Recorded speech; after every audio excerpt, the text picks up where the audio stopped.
जय हिंद दोस्तों। आज हम पढ़ने वाले हैं फिजिक्स का पहला लेसन 12th क्लास का प्रकाश का परावर्तन एवं अपवर्तन। ठीक, प्रकाश का परावर्तन या अपवर्तन। तो प्रकाश का परावर्तन और अपवर्तन मेन चैप्टर है और जिसमें सबसे मेन हेडिंग हमारी होती है प्रकाश। सबसे मेन पॉइंट क्या है? प्रकाश, जिससे कि 2 या 3 क्वेश्चन बनते हैं प्रकाश से पूरे चैप्टर में। तो सबसे पहले यहाँ पे हम पढ़ने वाले क्या हैं, प्रकाश के परावर्तन और अपवर्तन में हम क्या क्या पढ़ेंगे। तो प्रकाश पढ़ेंगे, प्रकाश का परावर्तन पढ़ेंगे, परावर्तन के नियम पढ़ेंगे, प्रतिबिंब पढ़ेंगे, गोली दर्पण पढ़ेंगे। गोली दर्पण के अंदर 2 आते हैं, उत्तल दर्पण, अवतल दर्पण। कौन कौन से आते हैं? उत्तल दर्पण, अवतल दर्पण। ठीक, उसके बाद दर्पण की वक्रता, त्रिज्या तथा फोकस दूरी में संबंध पढ़ेंगे, संयुग्मी बिंदु पढ़ेंगे, आवर्धन पढ़ेंगे, प्रकाश का अपवर्तनांक पढ़ेंगे, आवर्तन के नियम पढ़ेंगे और प्रकाश किरणों की उत्क्रमणिता का सिद्धांत पढ़ेंगे, कृत्रिम कोण तथा पूर्ण आंतरिक परावर्तन पढ़ेंगे, प्रकाशिक तत्व पढ़ेंगे। ठीक, समझ में आ गया? चलो देखते हैं। सबसे पहले प्रकाश। प्रकाश क्या है? प्रकाश वह ऊर्जा है जो हमारी आंखों में दृश्य संवेदना उत्पन्न करती है। प्रकाश क्या है? तो प्रकाश वह ऊर्जा है जो हमारी आंखों में दृश्य संवेदना उत्पन्न करती है। मतलब कि प्रकाश के रहित में, यानी प्रकाश जब तक है हम उस टाइम पे अपनी आंखों से किसी वस्तु, किसी चीज, किसी इंसान, किसी भी वस्तु, किसी को भी देख सकते हैं, कुछ भी देख सकते हैं, लेकिन हम प्रकाश को नहीं देख सकते। प्रकाश क्या एक दृश्य है, यानी प्रकाश हमें दिखाई नहीं देता है। तो हेडिंग क्या होगी? प्रकाश वह ऊर्जा है जो हमारी आंखों में दृश्य है, यानी कि हमारी आंखों में वो दृश्य है, हमारी आंखों से प्रकाश नहीं दिखाई देगा।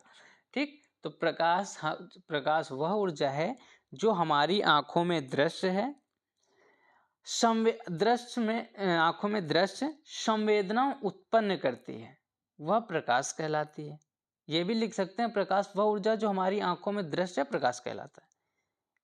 लेकिन ज्यादा अच्छा होगा अगर हम ये लिखेंगे, प्रकाश वह ऊर्जा है जो हमारी आंखों में दृश्य संवेदना उत्पन्न करती है, प्रकाश कहलाती है। ठीक, प्रकाश किस दिशा में चलता है? तो प्रकाश हमेशा सीधा चलता है, टेढ़ा मेढ़ा नहीं चलता, हमेशा शॉर्टकट देखता है प्रकाश, यानी कि हमेशा सीधा जाता है, फैल के नहीं जाता। ठीक, तो प्रकाश की किरणें अगर पूछे कि प्रकाश की किरणें किस दिशा में जलती हैं, प्रकाश की किरणें किस दिशा में गतिज होती हैं, तो आपको लिखना है प्रकाश की किरणें सीधी रेखा में चलती हैं, या समांतर रेखा में चलती हैं, या समान होती हैं। ठीक, अगर कुछ भी आ जाए तो आपको ये 1 नंबर का जरूर पूछा जाएगा कि प्रकाश की किरणें किस दिशा में चलती हैं। ठीक, समझ में आ गया? अब पढ़ते हैं प्रकाश के गुण।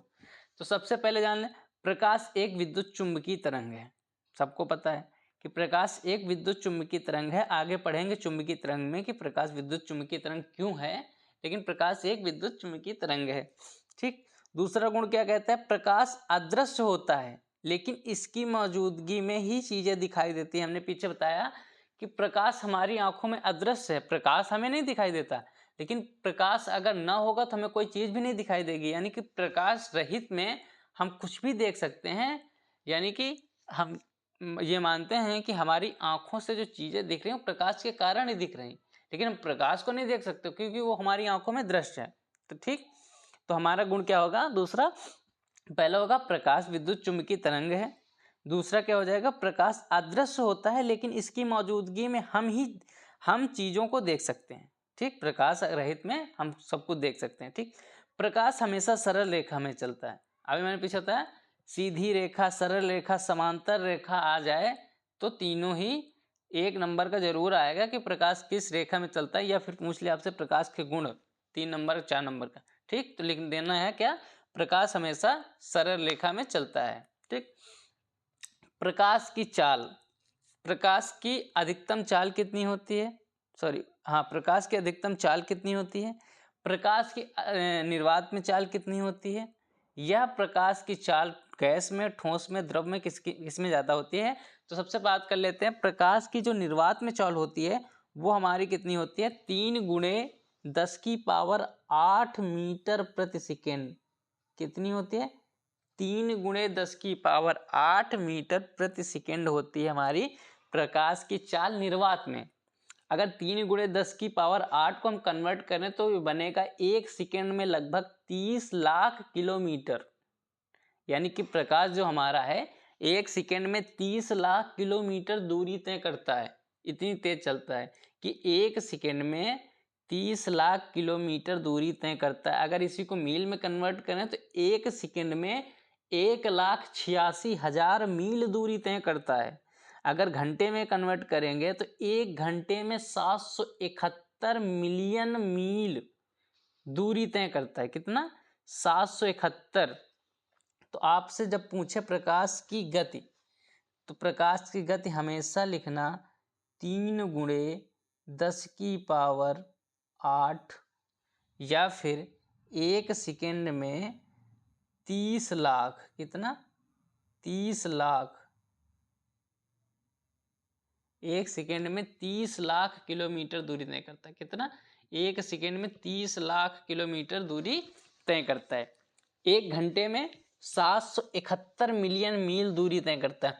प्रकाश की चाल सबसे अधिकतम कहाँ होती है? तो प्रकाश की चाल सबसे अधिकतम कहाँ होती है? हमारी निर्वात में ही होती है, 3 गुणे 10 की पावर 8, जिसको हम कन्वर्ट करेंगे तो 1 सेकंड में 30 लाख किलोमीटर दूरी तय करता है। ठीक। अगर बात कर लें गैस, द्रव और ठोस, तीनों में सबसे ज्यादा प्रकाश की चाल किसकी ज्यादा होती है? तो किसमें होती है? क्या होता है? गैस,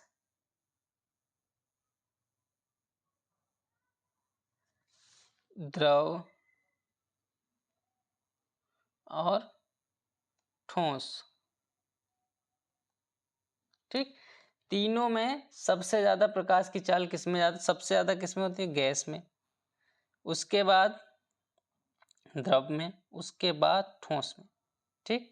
सबसे ज्यादा प्रकाश की चाल गैस में होगी, उसके बाद द्रव में होगी, उसके बाद ठोस में होगी। यानी कि सबसे कम ठोस में, सबसे ज्यादा गैस में, समांतर द्रव में। यह याद रखना है कि प्रकाश की चाल निर्वात में कितनी होती है? 3 गुणे 10 की पावर 8 होती है। सबसे ज्यादा कहाँ होती है? गैस में होती है। सबसे कम कहाँ होती है? ठोस में होती है। ठीक। प्रकाश को किसी माध्यम की जरूरत नहीं होती, यानी प्रकाश को चलने के लिए किसी माध्यम की जरूरत नहीं होती। वो निर्वात में भी चल सकता है और निर्वात में सबसे तेज चलता है। ठीक। यानी कि उसको घर, मकान, खिड़की, खरकाला कुछ नहीं चाहिए, वो निर्वात में भी चल सकता है और सबसे ज्यादा चाल उसकी निर्वात में ही होती है, यानी कि गैस में, हवा में। ठीक। उसके बाद बात करते हैं नेक्स्ट। बोला प्रकाश पारदर्शी माध्यमों से गुजर सकता है लेकिन अपारदर्शी माध्यमों से नहीं। बिल्कुल सही। यहाँ पे देखते हैं पीछे, जैसे हम मान लेते हैं ये तो अपारदर्शी है, इसको मान लेते हैं पारदर्शी। इस साइड खुला हुआ है हमारा। ठीक। तो यहाँ से प्रकाश आएगा और इसको क्रॉस कर जाएगा।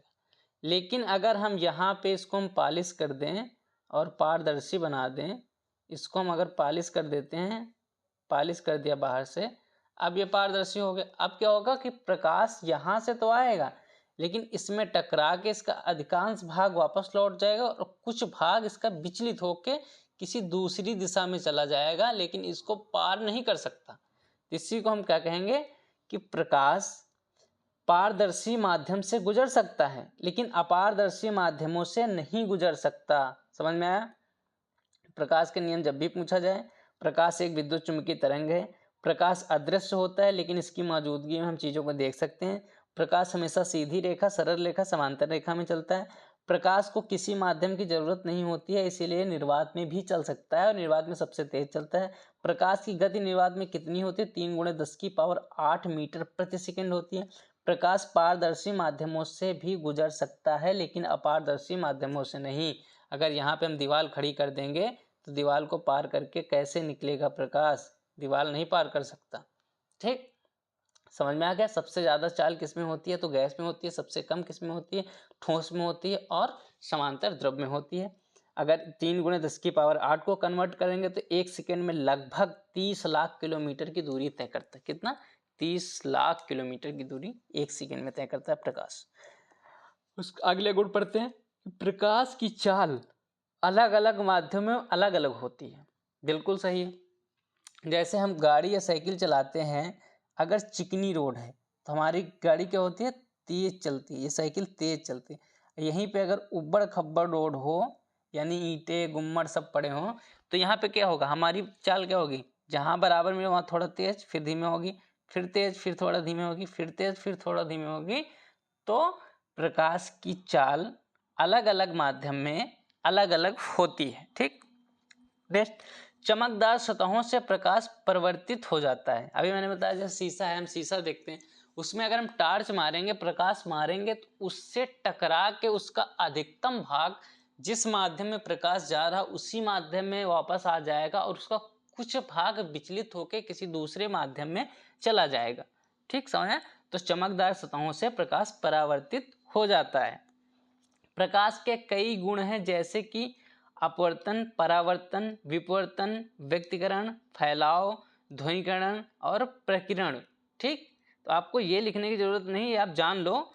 ठीक, 3 से 4 गुण आते हैं लिखने के लिए। ठीक, प्रकाश तरंग और कण दोनों की तरह व्यवहार कर सकता है। समझ में आई? प्रकाश तरंग और कण दोनों की तरह व्यवहार कर सकता है, मतलब कि कंपन में भी रह सकता है और स्थित में भी रह सकता है। समझ में? प्रकाश के स्रोत 2 तरह के होते हैं। कौन से? प्राकृतिक और कृत्रिम। प्राकृतिक प्रकाश वह होता है जो आसमान से आता है, जो सूरज से आता है हमारा प्रकाश, उसको क्या कहते हैं? प्राकृतिक, की भगवान द्वारा आ रहा है। जो सूर्य की रोशनी आती है या चंद्रमा की रोशनी आती है, प्रकाश आता है, तो उसको हम क्या कहेंगे? कि प्राकृतिक प्रकाश है। कृत्रिक प्रकाश क्या है? जैसे कि हम कमरे में रात में बल्ब जलाते हैं, वो क्या होगा? हमारा कृत्रिक हो गया। लालटेन जलाते हैं, दिया जलाते हैं या आगी जलाते हैं, उजाला करते हैं, जैसे भी, तो उसको हम क्या कहेंगे? वो हमारा क्या हो जाए? कृत्रिक प्रकाश होता है। यानी कि जो मनुष्य उत्पन्न करता है या जो मनुष्य बना के उत्पन्न प्रकाश करता है, उसे हम कृत्रिक प्रकाश कहते हैं। और जो भगवान के द्वारा मिलता है हमें, यानी कि आसमान में जो सूर्य के द्वारा और चंद्रमा के द्वारा मिलता है, उसे हम प्राकृतिक प्रकाश कहते हैं। ठीक, प्रकाश के 3 सामान्य प्रकार हैं। कौन से? आपतित किरण, परावर्तित किरण और अपवर्तित किरण। मैंने पीछे बताया कि आपतित किरण, परावर्तित किरण और अपवर्तित किरण। आगे बताएंगे क्या है। प्रकाश का परावर्तन। प्रकाश का परावर्तन जानते हैं क्या? प्रकाश का परावर्तन, जब प्रकाश किसी चिकने तल पर गिरता है तो उसका अधिकांश भाग वापस उसी माध्यम में लौट जाता है, तथा प्रकाश के चिकने तल से टकरा के लौटने की इस प्रक्रिया को प्रकाश का परावर्तन कहते हैं। ठीक, यहाँ देखते हैं कि हम ये मान लेते हैं ये हमारा चिकना दर्पण है। ठीक, एक समांतर दर्पण है। ठीक, जिसमें हम बाहर से पॉलिश कर देते हैं। ठीक, बाहर से क्या कर दिया? पॉलिश कर दिया। आप यहाँ से क्या हो गए? अगर यहाँ से हमारा प्रकाश आपतित बिंदु से आएगा, इसमें सबसे पहले अभिलंब डाल देंगे। ठीक, अभिलंब डाल दिया। मान लेते हैं यहाँ से प्रकाश हमारा आएगा आपतित विकिरण से, तो यहाँ पे इसमें टकरा के यह परावर्तित होकर इसका अधिकांश भाग तो इसी दिशा में लौट जाएगा और जो शेष भाग बचेगा वो परावर्तित होकर किसी दूसरे माध्यम में विचलित हो जाएगा। ठीक, इस क्रिया को प्रकाश का परावर्तन कहते हैं। समझ में आया कि प्रकाश किसी चिकने तल पर गिरता है तो उसका अधिकांश भाग वापस उसी माध्यम में लौट जाता है। प्रकाश के चिकने तल से टकराकर लौटने की इस प्रक्रिया को प्रकाश का परावर्तन कहते हैं। यह भी लिख सकते हैं कि जब प्रकाश किसी चिकने तल पर गिरता है तो उसका अधिकांश भाग वापस उसी माध्यम में लौट जाता है। इस क्रिया को प्रकाश का परावर्तन कहते हैं। समझ में आ गया? आगे बढ़ते हैं।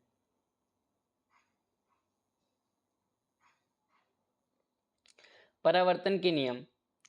परावर्तन के नियम 2 होते हैं। कौन से? कि आपतित किरण और बिंदु पर अभिलंब तथा परावर्तित किरण तीनों एक ही तल पर मिले। मतलब कि ये हमारा अभिलंब बिंदु क्या होगा? ये हमारा बिंदु हो गया अभिलंब।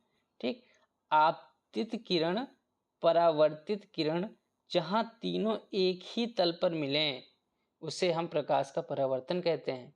समझ में आया?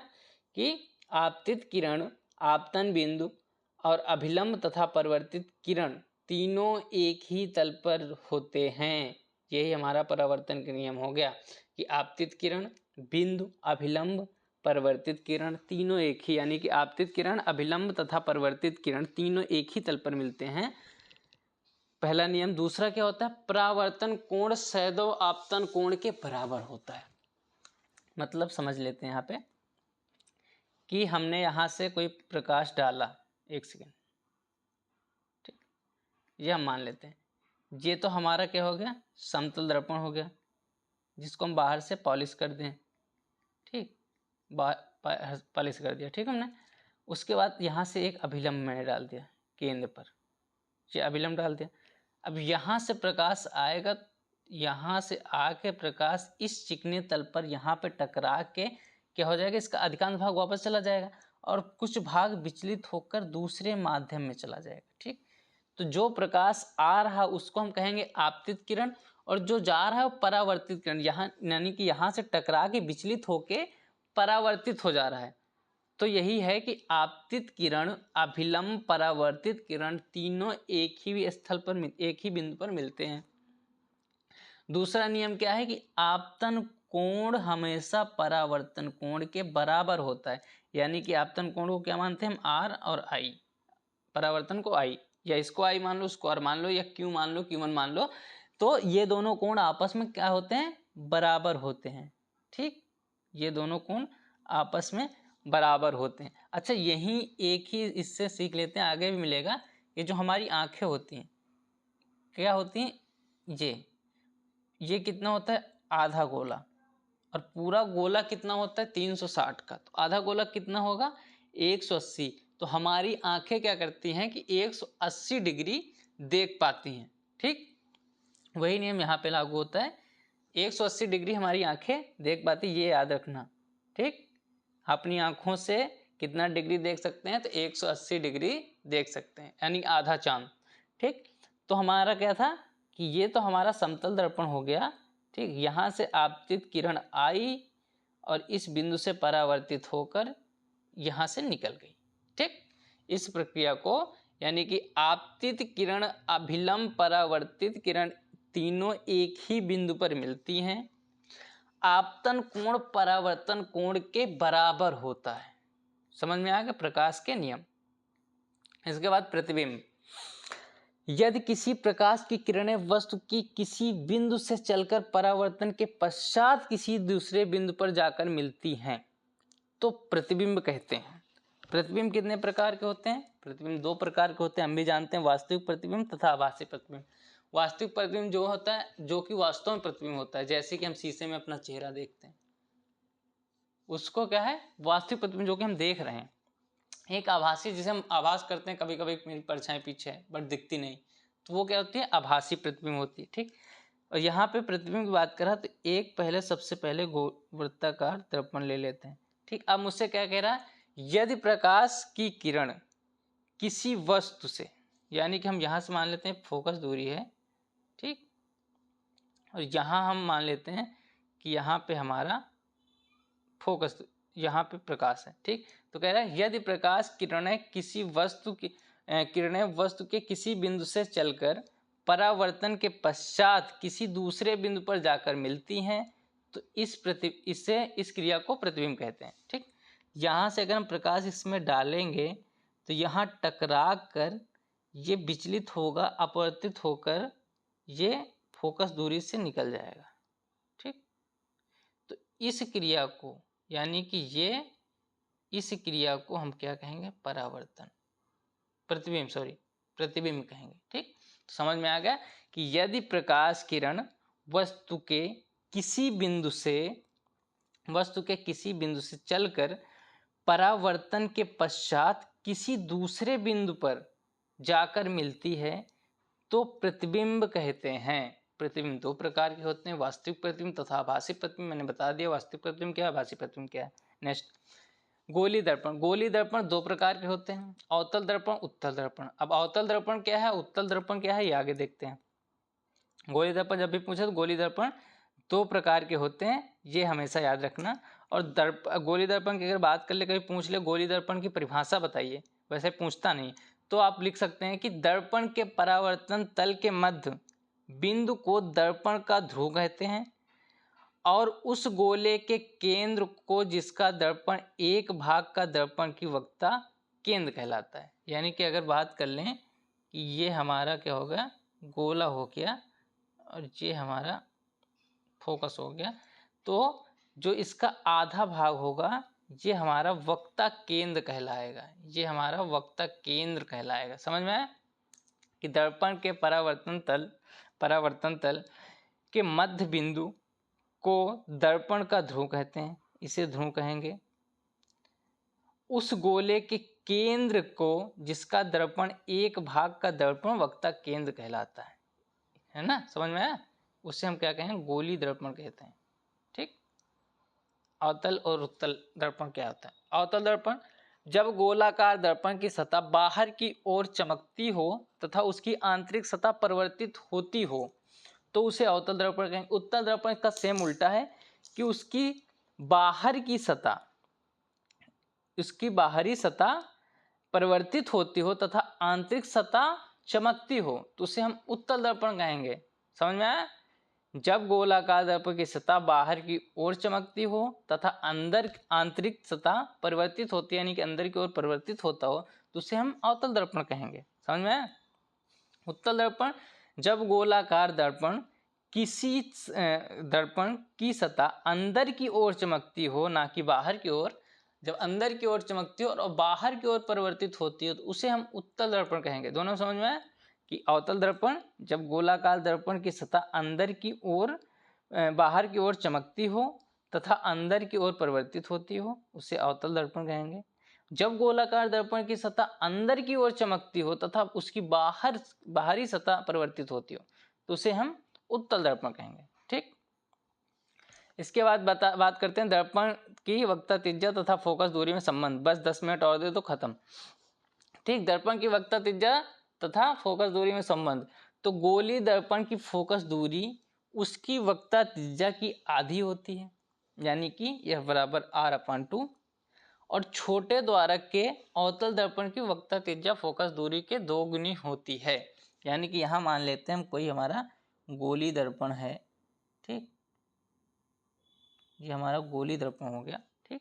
अब यहाँ से हमारा क्या होगा, ये मध्य हो जाएगा, ये फोकस दूरी हो जाएगी हमारी f, और यहाँ पे हमारी आएगी वक्रता त्रिज्या r।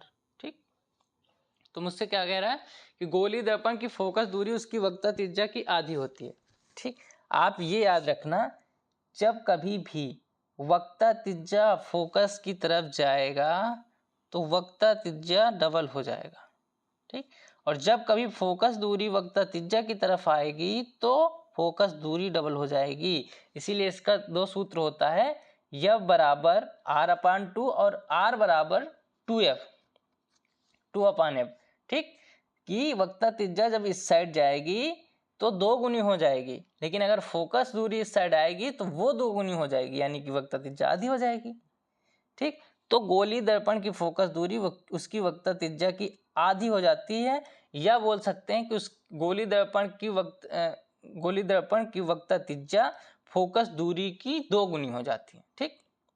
वैसे प्रकार अगर छोटे द्वारक की बात क्या उल्टा आ जाए तो अवतल दर्पण की वक्रता त्रिज्या फोकस दूरी की 2 गुनी हो जाती है, या फिर बोल सकते हैं कि छोटे द्वारक में अवतल दर्पण की वक्रता त्रिज्या फोकस दूरी की आधी हो जाती है। ठीक। समझ आ गया? दोनों का मतलब सेम ही होगा। नेक्स्ट, दर्पण का सूत्र। गोली दर्पण के लिए फोकस दूरी तथा दर्पण से वस्तु व प्रतिबिंब की दूरियों में निम्न संबंध होता है। ठीक। दर्पण का सूत्र क्या होता है, 1/f बराबर 1/v प्लस 1/u। जहाँ पे f क्या मानते हैं हम, गोली दर्पण की फोकस दूरी। अभी जब न्यूमेरिकल हल कराएंगे, क्वेश्चन हल कराएंगे, तब तो वहाँ पे समझाएंगे इसको पूरा। इसके बाद वाला जो वीडियो आएगा मैं इसमें एक क्वेश्चन का पूरा न्यूमेरिकल बना के इस लेसन का पूरा मैं आपको बता दूंगा इसमें। ठीक। इसका मैं पूरा सॉल्व करके दूंगा इस सूत्र को। ठीक। अभी ऐसे पढ़ लेते हैं। हाँ, तो दर्पण का सूत्र क्या होता है हमारा, 1/f बराबर 1/v प्लस 1/u। ठीक। f का यूज कहाँ पर करते हैं कि गोली दर्पण की फोकस दूरी। अगर क्वेश्चन में गोली दर्पण की फोकस दूरी दी हो तो हम f लिखेंगे। अगर दर्पण केंद्र की ध्रुव की वस्तु की दूरी हो तो u लिखेंगे। दर्पण के केंद्र के प्रतिबिंब की दूरी हो तो हम v लिखेंगे। जैसे हम मान लेते हैं कि हमें दे दिया किसी एक बिंदु के उसकी दर्पण केंद्र की ध्रुव से वस्तु की दूरी 4 सेंटीमीटर है तथा दर्पण के केंद्र में प्रतिबिंब की दूरी 8 सेंटीमीटर है, तो गोलीय दर्पण की फोकस दूरी बताओ। ठीक, तो हम वहाँ पे क्या कर देंगे, सूत्र लगा देंगे।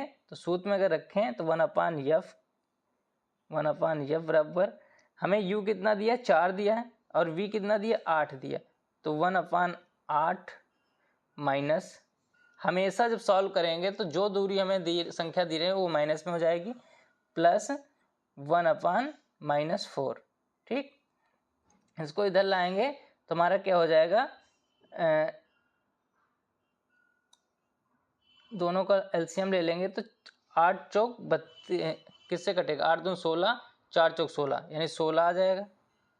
ठीक, 8 दूनी 16, तो 4 चौक 16, 4, हमारे ऊपर कितना आ गया, 6। ठीक, 6/16, 6 से कट रहा है, नहीं कट रहा, 36 18, तो हमारा आंसर क्या हो जाएगा, 6/16 हमारा आंसर हो जाएगा। समझ में आ गया। ये हमारा न्यूमेरिकल के लिए बहुत ही बार पूछा जाएगा। ये इसको याद कर लेना कि दर्पण का सूत्र क्या होता है, या अवतल के लिए दर्पण का सूत्र क्या होता है, या दर्पण के लिए अवतल का सूत्र क्या होता है, तो एक ही होगा 1/f बराबर 1/v प्लस 1/u। ठीक, संयुग्मी बिंदु क्या होता है, संयुग्मी बिंदु पढ़ेंगे। तो संयुग्मी बिंदु वे बिंदु जिनमें से एक बिंदु पर रखी वस्तु का प्रतिबिंब दूसरे बिंदु पर बनता है तथा आभासी होते हैं, संयुग्मी बिंदु कहलाते हैं। कहने का मतलब क्या है कि इस बिंदु पे रखा प्रतिबिंब किसी दूसरे बिंदु पर जाके बने। ठीक, वे बिंदु जिनमें से एक बिंदु पर रखी वस्तु का प्रतिबिंब, यहाँ पे अगर कोई वस्तु रखी है, इसका प्रतिबिंब अगर यहाँ जाके बने, तो ये हमारा संयुग्मी बिंदु कहलाएगा, जो कि आभासी होता है। समझ में आ गया। संयुग्मी बिंदु जब भी पूछे, वे बिंदु जिनमें से एक बिंदु पर रखी वस्तु का प्रतिबिंब दूसरे बिंदु पर जाकर बनता है, आभासी होते हैं, संयुग्मी बिंदु कहलाते हैं। जैसे कि कोई हमारा दोस्त है, किसी दूसरे दोस्त को जाकर साथ दे, तो हम बोलेंगे कि उसके साथ चला गया, मेरे साथ जो था वो किसी दूसरे के पक्ष में मेरे खिलाफ ही बोल रहा है, दूसरे के साथ मिलकर मेरे पक्ष में यानी मेरे खिलाफ ही बोल रहा है, तो उसे हम क्या बोलेंगे, संयुग्मी बिंदु। समझ में आ गया कि वे बिंदु जिनमें से एक बिंदु पर रखी वस्तु का प्रतिबिंब किसी दूसरे बिंदु पर बनता है, वह संयुग्मी बिंदु कहलाता है या आभासी होते हैं। ठीक, नेक्स्ट, आवर्धन क्या होता है, प्रतिबिंब की लंबाई तथा वस्तु की लंबाई के अनुपात को मुख्य अक्ष में लंबवत मापा जाता है। समझ में आ गया कि मान लेते हैं ये हमारा प्रतिबिंब है और ये हमारी वस्तु की लंबाई है। अब जो दोनों का अनुपात होगा, ये अनुपात, इनका मुख्य अक्ष ये और ये दोनों लंबवत मापे जाते हैं। इसके लिए सूत्र क्या होता है, दोनों लंबवत मापे जाते हैं, इसके लिए सूत्र क्या होता है, यम बराबर -v/u। यानी कि हमसे पूछे आवर्धन का सूत्र, तो यम बराबर -v/u। आवर्धन का दर्पण के लिए सूत्र यम बराबर -v/u। दर्पण के लिए आवर्धन का सूत्र तो यम बराबर -v/u। ठीक, आवर्धन होता क्या है, तो प्रतिबिंब की लंबाई तथा वस्तु की लंबाई के अनुपात के मुख्य अक्ष को लंबवत मापा जाता है। अगर वहीं संयुग्मी बिंदु की बात कर लेते हैं, संयुग्मी में क्या होता है, वे बिंदु जिनमें से एक बिंदु पर रखी वस्तु का प्रतिबिंब दूसरे बिंदु पर बनता है, तो संयुग्मी बिंदु कहलाता है। वहीं पे अगर आवर्धन हो तो प्रतिबिंब की लंबाई तथा वस्तु की लंबाई के अनुपात के मुख्य अक्ष में लंबवत मापा जाता है। समझ में आ गया। नेक्स्ट बढ़ते हैं, प्रकाश का अपवर्तन। प्रकाश का परावर्तन हमने पढ़ लिया, प्रकाश का अपवर्तन पढ़ते हैं। जब प्रकाश एक पारदर्शी माध्यम से दूसरे पारदर्शी माध्यम में प्रवेश करता है, तो दूसरे माध्यम में जाने पर इसका वेग तथा दिशा बदल जाती है। यह घटना प्रकाश का परावर्तन कहलाता है। नीचे देखते हैं, अगर हम मान लेते हैं ये हो गया और यहाँ से अभिलंब डाल दिया। ठीक, एक ही चीज पर पूरा चैप्टर डिपेंड करता है। ये हमने नीचे पॉलिश लगा दी। हमसे क्या कह रहा है कि जब प्रकाश एक पारदर्शी माध्यम से दूसरे पारदर्शी माध्यम में जाता है, यानी कि नहीं, ये एक सेकेंड,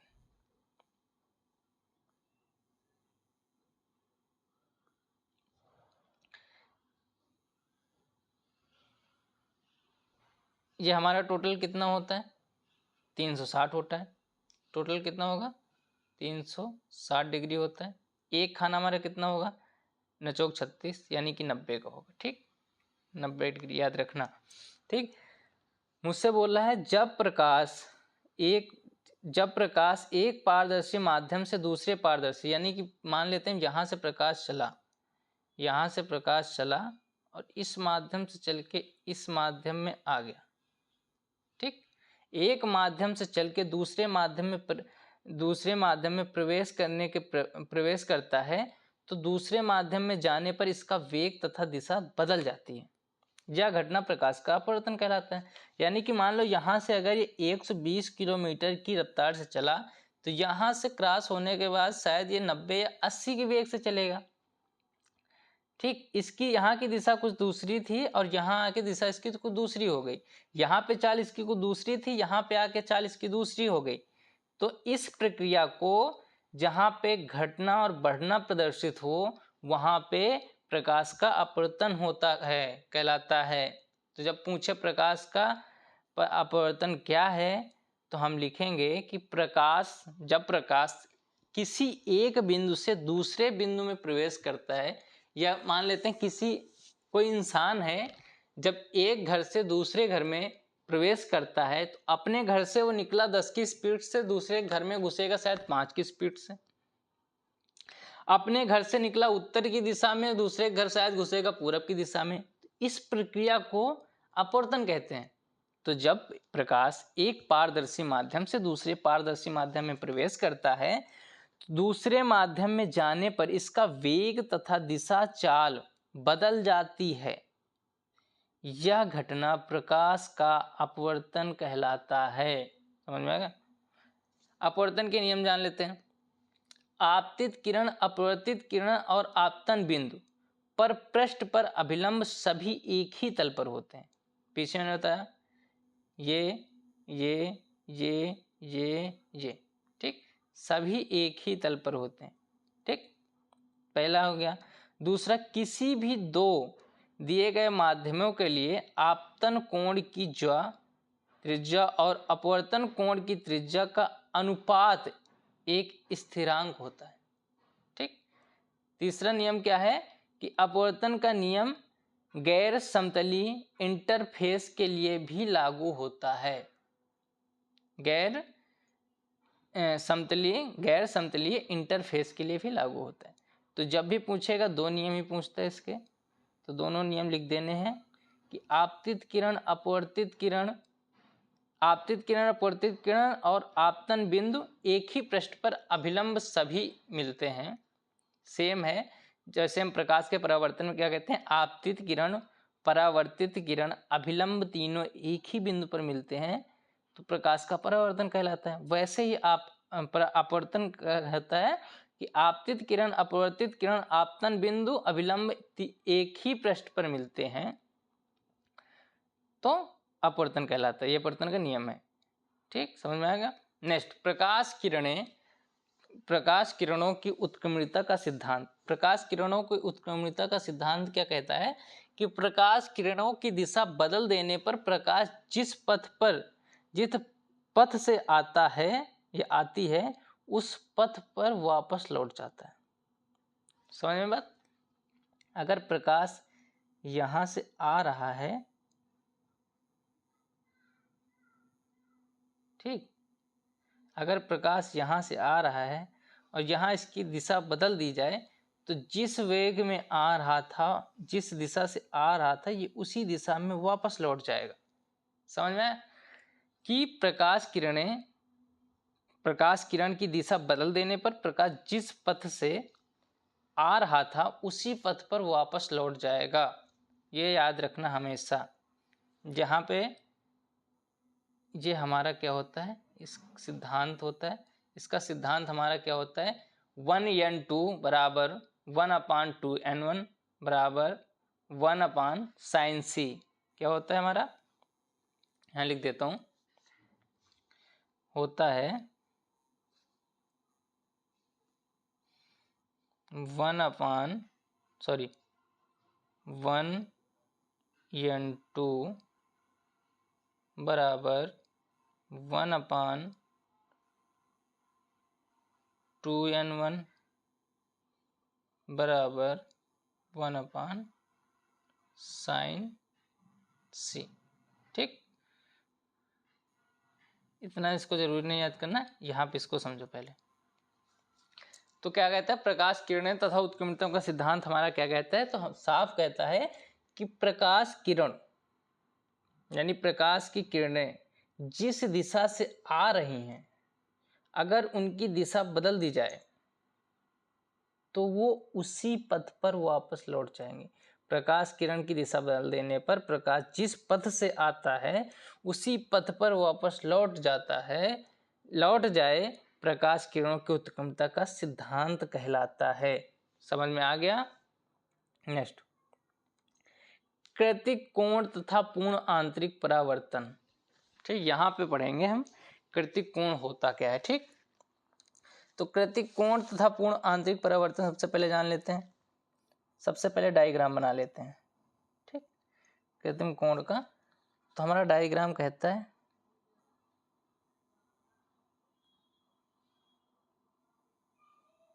इसमें डाल दिया अभिलंब, ये एक समांतर रेखा हो गई, इस पर हमने क्या किया, अभिलंब डाल दिया, ये एक लाइन है। ठीक, और इसको हम मान लेते हैं विरल, विरल, और इसको मान लेते हैं संघन।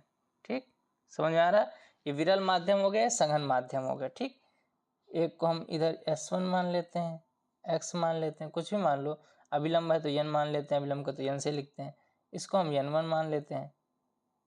ठीक, अब होता क्या है कि कोई प्रकाश, किसी बिंदु से डाला गया प्रकाश परिवर्तन होने के बाद किसी दूसरे मार्ग में विचलित हो जाना क्या कहलाता है, कृत्रिम कोण तथा पूर्ण आंतरिक परावर्तन कहलाता है। यहाँ पे क्या होगा, कोण R हो जाएगा और ये I।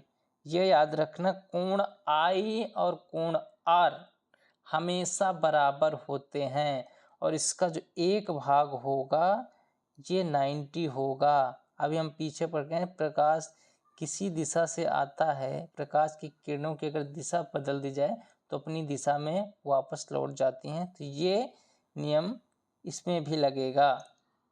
अब पढ़ते हैं हेडिंग क्या है हमारी।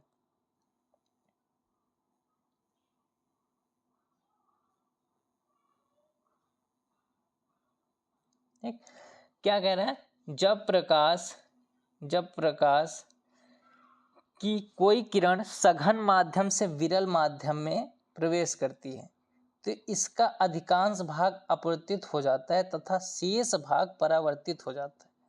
अपवर्तित किरण अभिलंब से दूर हटती जाती है, मैंने दूर हटाया ना, दूर हटती जाती हैं, जिसे कृत्रिम कोण तथा पूर्ण आंतरिक कोण कहते हैं।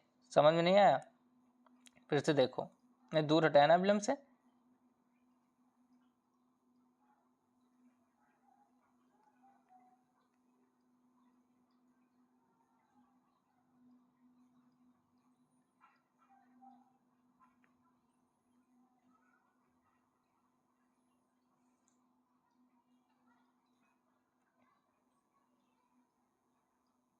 हाँ देखेंगे, ये हमारा एक समतल रेखा हो गई। ठीक, इसमें हमने एक अभिलंब डाल दिया। ठीक, इसको हम मान लेते हैं x, इसको n मान लेते हैं, इसको n1 मान लेते हैं, ठीक, इसको x2 मान लेते हैं, कुछ भी मान लेते हैं। ठीक, ये हमारा हो गया संघन माध्यम, ऊपर वाला विरल होता है, विरल माध्यम, नीचे संघन होगा। ठीक, अब हम मान लेते हैं यहाँ से हम संघन माध्यम से कोई प्रकाश डालें तो यहाँ पे जाके मेन बिंदु से परावर्तन के पश्चात ये अभिलंब से दूर भागेगा। कहाँ भागेगा, अभिलंब से दूर भागेगा, अभिलंब से दूर भागेगा। ठीक, समझ में आया। उसके बाद ये कोण हमारा क्या हो जाएगा, R कहलाएगा। और ये आई, दूर तो भागेगा लेकिन कोण आर हमेशा कोण आई के बराबर होता है। ठीक, समझ में आ गया। अगर इसको हम दूसरे माध्यम में ले जाएंगे विचलित होने के बाद, तो जब इससे ज़्यादा हम विचलित करेंगे तो क्या होगा कि ये यहाँ से जाके जब सीधा आ जाएगा तो ये इसमें जाना चाहेगा, इसमें जा नहीं पाएगा, तो ये अपने ही मार्ग पर वापस लौटने लगेगा। ठीक, अगर हम 90 डिग्री घुमा दें तो ये इस मार्ग में जाने लगेगा। ठीक, अगर 90 घुमाएंगे तो इस डिग्री, 45 घुमाएंगे तो यहाँ जाएगा, अगर 90 घुमाएंगे तो यहाँ जाएगा। अगर इसी को हम 180 घुमा दें तो ये हमारा क्या होगा, यहाँ से आ जाएगा 180 घुमाने पर ये कोण बनाएगा हमारा। ठीक, तब हमारा ये और ये दो बराबर होंगे। अगर यहाँ बना रहा है तो यहाँ पे हमारा कोण ये सिर्फ एक ही बनेगा, जो कि क्यों बनेगा, 90 बन जाएगा। समझ में आई बात कि जब प्रकाश की कोई किरण संघन माध्यम से चल के विरल माध्यम में प्रवेश करती है तो वह अभिलंब से दूर भागती है। जब प्रकाश की कोई किरण सघन माध्यम से चलकर विरल माध्यम में प्रवेश करती है तो उसका अधिकांश भाग अपवर्तित होने के बाद या अपवर्तित होने के बाद वह अभिलंब से दूर भागती है। इस प्रक्रिया को कृत्रिम कोण तथा पूर्ण आंतरिक परावर्तन कहते हैं। समझ में आया। नेक्स्ट हमारा क्या है, प्रकाशिक तत्व। ये हमारा लास्ट है इस चैप्टर का। इसके बाद हम पहला वीडियो जो आएगा वो हम बनाएंगे, इसका न्यूमेरिकल हल करेंगे, उसके बाद हम इसके सवाल सॉल्व कराएंगे। ठीक, तो क्या कह रहा है, प्रकाशिक तत्व। प्रकाशिक तत्व क्या है, प्रकाशिक तत्व यह पूर्ण आंतरिक परावर्तन की घटना पर आधारित एक युक्ति है जिसकी सहायता से एक प्रकाश सिग्नल को बिना ऊर्जा ह्रास के प्रेषित किया जा सकता है। क्या किया जा सकता है, प्रेषित किया जा सकता है। पूर्ण आंतरिक परावर्तन होने पर अपवर्तन नहीं होता। समझ में आया प्रकाशिक तत्व क्या है। तो प्रकाशिक तत्व की सहायता से एक प्रकाश सिग्नल को बिना ऊर्जा ह्रास, मतलब बिना ऊर्जा व्यस्त किए, यानी कि ऊर्जा को बिना नष्ट किए प्रेषित किया जा सकता है। प्रकाशिक तत्व की सहायता से एक प्रकाश सिग्नल को उसकी बिना ऊर्जा नष्ट किए उसको प्रेषित किया जाता है। समझ में आया कि प्रकाशिक तत्व क्या है। तो प्रकाशिक तत्व अगर हेडिंग आए तो प्रकाशिक तत्व की सहायता से एक प्रकाश सिग्नल को बिना ऊर्जा ह्रास के प्रेषित किया जा सकता है। ठीक, समझ में आ गया। इतना पढ़ो, अगला वीडियो में इसका न्यूमेरिकल हल कराएंगे, उसके बाद इसके क्वेश्चन हल कराएंगे। ठीक, जय हिंद।